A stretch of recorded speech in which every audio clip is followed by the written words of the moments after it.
bonsoir, il est bien 19h, nous sommes le 13 juillet 2021. L'information à cette veille de jour férié, c'est ici sur la première. Elle a des couleurs et des tons différents ce soir. Bienvenue, voici les titres. Du riz nommé Désir, les problèmes de logistique nés de la crise de la Covid ont une conséquence, des livraisons au compte-gouttes. Toutefois, plusieurs conteneurs sont arrivés cette semaine, pas de chiffres ni de tonnage. Les magasins de Tati vont à nouveau être alimentés, mais aussi les Marquises et les îles sous le vent. Attention, ce n'est pas la fin du rationnement. À suivre. La Polynésie va suivre le modèle normatif français. Les personnels soignants et non soignants des établissements de santé ont obligation désormais de se vacciner. Parfois, cela fait tout ça en métropole. Justement, nous avons ausculté le sentiment des professionnels du Fénois. Ils nous parlent dans ce journal.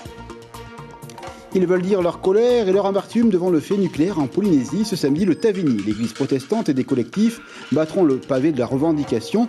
Ils le feront d'autant plus gaillardement que le 17 juillet est la date de laisser sans tort. C'était en 1974. Avant la venue d'Emmanuel Macron, ils veulent faire entendre leur voix. De la fierté déjà dans leurs pas et sûrement un brin d'émotion qui marque la vie de jeunes gens. Ce 14 juillet, ils marcheront sur l'avenue des Champs-Élysées à Paris. 3 enfants de Polynésie engagés dans l'école des Mousses de Brest. Ils représenteront leur institution, une manière de poursuivre leur engagement et surtout de fêter la République. Comme d'habitude, en juillet, la Polynésie célèbre avec amour sa sincérité des choses. Les sports traditionnels sont un moment magique. Cette communion avec les savoir-faire et la sagacité des ancêtres ont une touche sympathique et toujours autant courue, quelle que soit la marche du temps. Alors, de toutes les générations, on se prépare, la hauteur des défis n'est pas rien. Pour en parler, direction Arouet dans ce journal. Et Doc Loughlin nous attend. Il est un des meilleurs connaisseurs de ces traditions. À tout à l'heure dans ce journal. Merci à vous. Nous débutons ce journal avec cette bonne nouvelle et le désordre des bateaux sur l'eau et des marchandises coincées dans le port d'Auckland. Cela donne parfois aux amateurs de riz la soupe à la grimace. Les rayons sont souvent vides et chaque grain devient une sorte de pépite d'or. Mais un peu de respiration, des conteneurs sont arrivés à papeter. Le rationnement de fête n'est pas levé pour autant. Cependant, des navires iront achalander les Marquises et Wainé dès jeudi. Reportage ce matin avec Jemso et Patrick Tinsing. Tout juste dépotés, ces palettes de riz ne resteront pas longtemps dans le hangar de cet importateur. Arrivé par bateau samedi dernier, la nouvelle s'est répandue comme une traînée de poudre jusqu'à Rangiroa, dans l'archipel des Tuamotu. Ce matin, le maire de l'île est venu en personne récupérer une centaine de sacs de riz et de sucre blanc destinés aux commerçants de son atoll. Ils ont annoncé avant qu'il n'y avait pas de pénurie, mais on a vu ce qu'il y a aujourd'hui. Qu'est-ce qu'il y a aujourd'hui? Aujourd'hui, tout le monde se rit sur le riz. Parce qu'on n'a pas dit qu'il n'y a pas de pénurie, mais on ne nous a pas aussi dit qu'il y aura des retards de bateaux. C'est ça qui a fait que le riz est en retard. Mais avant de vous précipiter dans votre magasin habituel, il faudra patienter encore un peu. Aujourd'hui, la priorité est donnée aux professionnels de la distribution et de la restauration. Nous avons commencé donc les livraisons déjà depuis lundi matin, première heure. Et tous les magasins et les restaurants sont donc approvisionnés. Donc il faut juste patienter parce que nous avons un jour férié donc demain. Et nous avons encore un arrivage cet après-midi. Donc voilà, le riz arrive, il y en a plein qui arrivent. Une fois chargé, pas de temps à perdre, direction les restaurants de la zone urbaine, comme ici à Pamatai. Sous le regard envieux des passants, la précieuse cargaison est déchargée. Vous avez du riz à la maison? Non, que des pâtes. Pour l'instant, il n'y a plus de riz dans presque tous les magasins dans la supermarché. Si tu veux, on avait il y a une semaine un riz seulement qu'on nous donne. Et là, quand tu vois ce camion de riz? J'étais en train de dire si le riz est arrivé parce que là, il n'y a vraiment plus dans tous les magasins. Les gens vous tapent pour avoir du riz? Ah oui. Tu vois, ils ont besoin de riz. Maintenant, nous, on leur dit, il faut aller direct à l'entrepôt. C'est que là-bas, on peut les fournir. Pas nous, on ne peut pas. Malgré l'arrivage de plusieurs cargaisons de riz et de sucre blanc dans les prochains jours, les commerçants ont décidé de rationner la vente de ces deux produits de grande consommation, y compris dans les hypermarchés du Fénois. Notez également que 2 autres bateaux chargés de riz sont prévus au cours du mois d'août, donc affaire à suivre pour les gourmets et les gourmands du pays. On va ouvrir un chapitre sanitaire avec tout d'abord les chiffres du ministère de la Santé de Polynésie. Il concerne évidemment les chiffres du jour, 8 nouveaux cas et toujours aucune personne hospitalisée. Maintenant donc les gestes barrières en ces jours de fête du 14 juillet. Le cadre normatif n'est pas encore posé ici, pas plus que la date, mais la vaccination va devenir obligatoire, et ceci pour les personnels soignants et non soignants des établissements médicaux et paramédicaux. Beaucoup de ces professionnels ont déjà pris de l'avance, alors que certains toussent en métropole. Nous avons écouté le pouls d'ici, un constat, pas de tempête sous les crânes. Reportage signé Sylviane Favenec avec Hiro Tirorotois. Ils sont en première ligne. Que ce soit obligatoire ou non, se faire vacciner est donc une nécessité. Dans cette clinique, au moins 60% du personnel interne l'est déjà et on compte bien ne pas s'arrêter en si bon chemin. Nous mettrons en œuvre en temps réel toutes les actions. J'ai déjà demandé à mes responsables de service de maintenant, de manière officielle, de faire l'inventaire de leur personnel en matière de vaccination. Qu'est-ce qui se passe si jamais il y a un membre du personnel qui ne souhaite pas être vacciné? Je vais vous répondre instantanément. Non, je n'y ai pas songé parce que je pense qu'il faut expliquer les raisons de cette vaccination. Donc, plutôt que d'imposer, à mon sens. Pour se protéger, elle et sa famille, Émilienne est vaccinée, mais elle refuse qu'on oblige le personnel. Question de libre arbitre. Je le conseille, mais ceux qui veulent le faire, qu'ils le font. Mais il ne faut pas que ça soit une obligation. Voilà. Parce que chacun est libre. Aujourd'hui, on est libre de choisir. On a le libre arbitre de choisir de faire ce qu'on veut. Dans cette pharmacie de Papeete, là aussi, la majorité du personnel est vacciné. C'est bien que les personnels soignants se vaccinent pour montrer aussi l'exemple à la population qui parfois hésite à se faire vacciner, pour les rassurer et aussi pour les inciter à faire de même pour favoriser l'immunité collective. De l'avis général des spécialistes de santé, la vaccination permet de se protéger et ne pas contaminer les patients. Le vaccin anti-Covid n'est d'ailleurs pas le premier qui serait obligatoire pour les soignants. On doit, nous, être vaccinés contre l'hépatite B et ça n'a jamais choqué personne. Donc c'est une décision qui ne me paraît pas complètement incohérente. À titre personnel, je trouve que l'obligation est toujours quelque chose de dommage à mettre en place, mais ça veut dire qu'il y a des résistances suffisantes pour que les gens n'y aillent pas eux-mêmes. De la résistance qui raye en fait. Elle n'est pas encore vaccinée par manque de confiance. Obligatoire ou non, sa décision est prise. Je ne veux pas, on m'oblige, non, je ne peux pas. Je sais que je ne suis pas la seule, mais moi, non, je ne peux pas. Quoi qu'il en soit, le pays devrait suivre la métropole, à voir désormais comment l'obligation vaccinale sera mise en place. Le rappelant à ce jour, cette vaccination obligatoire ne concernera que les personnels travaillant dans le monde médical ou auprès de publics fragiles, comme les aînés, par exemple. Politique, avec la phrase du jour signée par Oscar Temarou, le maire de Faha. Je veux simplement dire à la population, à la jeunesse de ce pays, d'apprendre leur histoire, son histoire. Justement, le 17 juillet, ils iront main dans la main dans les rues de Papeete, le Tavini, l'église protestante, mais aussi le collectif Fait Nucléaire. La date n'est pas un hasard, elle fait écho au tir centaure de l'année 74. D'après les organisateurs de ce rendez-vous, c'était ces rues des retombées à Tahiti et Moorea. Par ailleurs, un recueil de plaintes individuelles est en cours pour être envoyé aux instances internationales. Nicolas Suire et Jacques Damour ont assisté à la conférence de presse ce matin. Organiser une marche pour clamer son indignation face aux effets des essais nucléaires. Ce matin, le Tavini, l'église protestante Maohi et les associations en faveur des victimes du nucléaire appellent tout un chacun à les rejoindre. Une marche pour la dignité, pour dire que la population polynésienne n'est pas un cobaye et pour exiger justice. J'ai déposé une communication, ça s'appelle une communication, pour informer donc le tribunal de La Haye, la Cour internationale, de ce crime contre l'humanité, et pour rappeler encore les propos de M. Macron, quand il a dit à Alger la colonisation est un crime contre l'humanité. Ce jour-là, et quand il viendra, je le lui dirai. Merci, Monsieur le Président, félicitations pour votre déclaration. Maururua et Tatou incite au dépôt de plaintes individuelles contre les radiations ayant entraîné des maladies, notamment au cours des essais aériens entre 1966 et 1974. Une cinquantaine a déjà été enregistrée. L'association en espère 1000 d'ici la fin de l'année. Ce qui est important, c'est vraiment l'exigence de vérité et de justice, mais aussi finalement d'apporter un éclairage international différent dans le cadre du dossier de décolonisation d'abord, mais aussi pour chacune des victimes de se faire reconnaître par un tribunal qui ne soit pas celui de l'État qui a commis l'agression.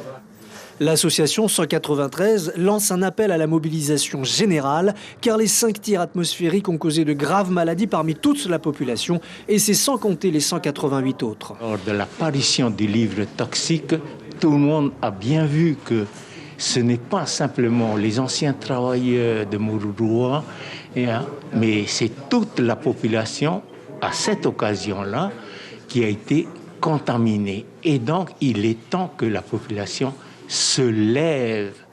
Tous ici présents disent vouloir tourner la page du nucléaire, mais cela ne peut se faire qu'avec des excuses et une véritable politique d'indemnisation des victimes. La marche ce samedi à 9h à Papeete. Une image chargée de symboles maintenant, ceux de la continuité et d'une maîtrise toujours assurée au bord des bâtiments de la Marine nationale qui demeure ici en Polynésie. Ainsi ce matin, passation de pouvoir sur le Prairial, un nouveau commandant a pris les destinées du bateau.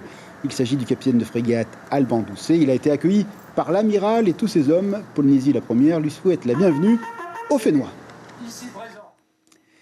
Après 10 mois de formation à l'école des Mousses de Brest, le jeune Polynésien Aimata Levrel s'apprête à entamer sa carrière et il va la vivre de manière ô combien intéressante avec demain ses camarades de cette école-là parce qu'il va défiler pour le 14 juillet, un moment émouvant qui se prépare actuellement. On va aller en reportage tout de suite avec nos confrères de Paris. C'est parti. Tradition oblige, Polytechnique sera en tête du défilé. Et les autres suivront. Ce 14 juillet va retrouver son public, ses soldats, ses aviateurs ou ses marins. Mouilléré, avec la promotion de son école de formation des officiers mariniers, va découvrir l'événement. C'est une très grande fierté pour moi en tant que Polynésienne parce que justement, par rapport aux entraînements, j'en vois très peu. Donc oui, c'est une très très grande fierté pour moi. C'est comme si je représentais tout à fait la Polynésie. C'est mon tout premier défilé, oui. C'est la toute première fois que je viens ici aussi. C'est une très grande fierté pour moi de participer à ce défilé. Le matelot Aimana va vivre également une première avec l'école des Mousses de Brest. Une première qui consacre son année d'apprentissage et de formation au métier de marin. C'est une très grande fierté parce que bon, c'est pas donné à tout le monde de faire ça. On a des étoiles dans les yeux parce que bon, on ne s'attendait pas en fait de rentrer dans la marine. Au bout de 10 mois de formation, être prêt pour le 14 juillet, c'est vraiment incroyable. Brad, lui, est sous-marinier. Un choix pas simple mais plein de volonté. Lui a déjà défilé, ce ne sera pas une découverte, mais ça reste d'abord une fierté. C'est toujours une fierté, surtout pour mon île d'où je viens, l'île la plus au sud de la Polynésie française, Rapaïti. Et c'est vraiment une fierté de représenter mon île tout d'abord et après la France. La devise pour ce défilé 2021, gagner l'avenir, est à l'image de ces deux Polynésiens qui vont vivre pendant quelques minutes une belle aventure. Ils seront 4500 à défiler. Vous pourrez vivre ça en direct tout à l'heure à partir de 20h05 sur l'antenne de Polynésie, la première. Des nouvelles de l'économie, le tourisme au mois de mai, 33 établissements hôteliers ouverts, taux de remplissage plus de 25 ans. Soit, si l'on compare à 2019, une baisse d'activité de l'ordre de 75%. Bref, la crise est toujours présente ici. Du lourd et du bois, on va s'ouvrir avec le concours de pêche au gros du Haïva. Les compétiteurs n'ont pas fait dans la demi-mesure. 14 au départ et 5 ont rempli le quota fixé au préalable. À la pesée, les thons avaient belle mine. Certaines affichaient des poids de 76 kilos. Le vainqueur a pour nom Stelio Pedersen. Il est ravi. Il répond au micro de notre correspondant Mathieu Allot. On n'a fait que 6 prises, mais on a eu pas mal de poissons mangés par les requins. Et il y avait un gros requin tigre qui nous a bouffé toutes les lignes. Et juste le temps qui n'était pas terrible aussi. Ouais, le temps n'était pas terrible, c'était risqué. On va continuer dans la joie avec des rendez-vous qui donnent le sourire. Grimper au cocotier, javelot traditionnel, porteur de fruits, toute la gamme des sports du pays vous attend demain du côté de Papeete, ce week-end au parc Vérail de Punaoya. Ici, pas de gonflette, du vrai, de l'authentique. D'ailleurs, tout cela nous dit l'amour d'un pays. Direction Aroué. Enoch Locklin nous attend. C'est un véritable connaisseur des sports traditionnels. Bref, bonsoir Enoch. On peut dire que c'est le rendez-vous attendu par l'ensemble des sportifs de la population qui débute dès demain au niveau de Papeete avec les porteurs de fruits. Et Yorana, effectivement, donc demain, nous démarrons la deuxième journée, parce que la première journée, c'était les Vataillés. La deuxième journée du Heivatua Romanhei, avec les courses de porteurs de fruits qui vont se dérouler au parc Paufei. Nous invitons les athlètes à se présenter entre 12h30 et 14h30 pour les visites médicales, les inscriptions et les pesées des charges. Et les premières courses vont démarrer à 15h. Ensuite, on se retrouve au Parc Veirei le 17 et 18 pour les autres tours au Maheu, le lever de pied, le grimpé au cocotier, le copra et la lutte avec nos amis hawaïens, Mana et puis David, qui seront les juges avec Loïc. Donc tout se met bien en place et on donne rendez-vous au public dès demain à partir de 15h. Et donc, il y a toujours autant de passion. On sait que, par exemple, Komorea, Ta sont des places fortes. Est-ce que les jeunes Polynésiens veulent continuer à porter ces traditions ? Oui, je pense qu'on a de plus en plus de jeunes qui y participent. Il faut dire aussi que le sport traditionnel, c'est une affaire de famille. Par exemple, dans le Patiafa, c'est une discipline qui se transmet de père en fils. Dans le lever de pierre aussi, on voit le papa qui porte, le fils qui porte. Je crois que effectivement la relève est assurée, et notamment pour demain, nous allons ouvrir des catégories jeunes. Pour les courses de porteurs de fruits. Oui, on voit que l'entraînement se déroule actuellement à Arouet. Puis il y a un exploit que vous avez réalisé avec tous les amis, c'est la venue d'athlètes étrangers, des gens des Samoa, des États-Unis seront présents pour cette compétition qui a un caractère vraiment fort dans le Pacifique. Oui, il faut dire que le sport traditionnel aujourd'hui a dépassé les frontières de la Polynésie. Cette discipline plaît beaucoup et il faut dire qu'il y a beaucoup de similitudes avec les Hawaïens, les Maoris, les Rapa Nui. Et cette année, on a eu de la chance ça n'a pas été facile, mais on a des Samoa qui sont là, des Hawaïens, des Américains qui viennent de très loin, et on a aussi notre champion de grimper au cocotier qui est là, Elio le Samoa. Donc je pense qu'il y aura du spectacle. Il ne faut pas oublier nos athlètes des îles aussi, avec les champions de Copra de Ta'a qui se préparent depuis longue date. On a nos lanceurs de javelot qui viennent des Tuamotu, quelques porteurs de fruits qui viennent de Rurutu. C'est vraiment le rassemblement, c'est vraiment la fête, et ça va être, j'espère, et je suis sûr, du beau spectacle pour l'ensemble du public qui sera présent. Demain, on annonce une délégation de 30 personnes qui arrivent de Ta'a. Est-ce que vous avez déjà des pronostics, ou est-ce qu'on peut avoir des surprises? Est-ce que vraiment dans ces sports-là, il y a toujours les mêmes qui arrivent à avoir la médaille d'or, ou on peut s'attendre à du suspense durant ces compétitions? Oui, effectivement, on a une grosse délégation qui vient de Ta'a, notamment pour le Copra. Et il y a quelques années, enfin, il n'y a pas plus longtemps qu'en 2019, c'est une Maori qui a gagné les courses de porteurs de fruits en catégorie féminine. Là, on voit nos athlètes hawaïens, bon, ils sont quand même bien physiquement, et je pense qu'il y aura de beaux spectacles avec nos Eito de Tahiti. Merci beaucoup. Îles, bien sûr. Merci beaucoup, Enoch. On va suivre ça avec beaucoup de passion sur la première. Rendez-vous demain donc pour les porteurs de fruits, et tout ce week-end à Punaouia pour les autres sports traditionnels. Merci pour le sourire et la passion. À très bientôt. Et les applaudissements derrière pour celui qui a bien parlé. Cela a bien impulsé sur le plan d'eau de Bora Bora, genre bataille navale pour le Heiva, le Va'a était à la fête. V1, V3, V6, tous en harmonie, pour une belle brochette de 185 grameurs. Mais les plaisirs ne sont pas encore finis. Samedi, l'on remet les couverts avec le V12, un spectacle à ne pas manquer, avec les belles images de notre correspondante sur place, Rosanna. 19h passées quasiment de 19 minutes. On vous rappelle l'information principale de la journée. Elle concerne la préparation de la marche du 17 juillet au matin à Papeete. Le Tavini, l'église protestante et le collectif Fait Nucléaire ont peaufiné les derniers détails de ce rendez-vous. Ils comptent se servir de cette mobilisation pour interpeller à nouveau le tribunal international de La Haye. Une pétition d'ailleurs est en cours ici du côté du Fénois. Merci d'avoir été fidèle à notre rendez-vous. Il n'y a pas de titre de la presse écrite demain, c'est jour férié, c'est le 14 juillet. On va terminer avec un beau générique, comme tous les soirs, dans ces musiques avec Tahiti Aura 2010, puis direction juste après Paris pour la cérémonie du 14 juillet. C'est en direct et c'est sur la première. Soyez fidèles à votre chaîne et à très bientôt. Demain 19h, Journal français, vous le savez. Bonjour férié.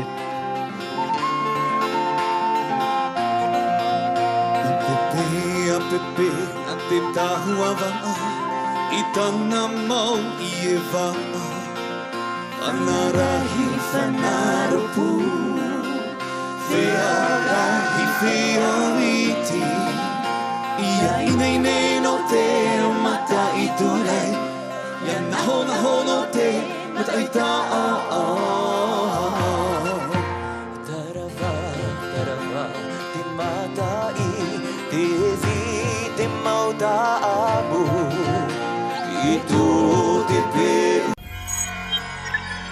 Retrouvez ce programme en replay sur notre site internet.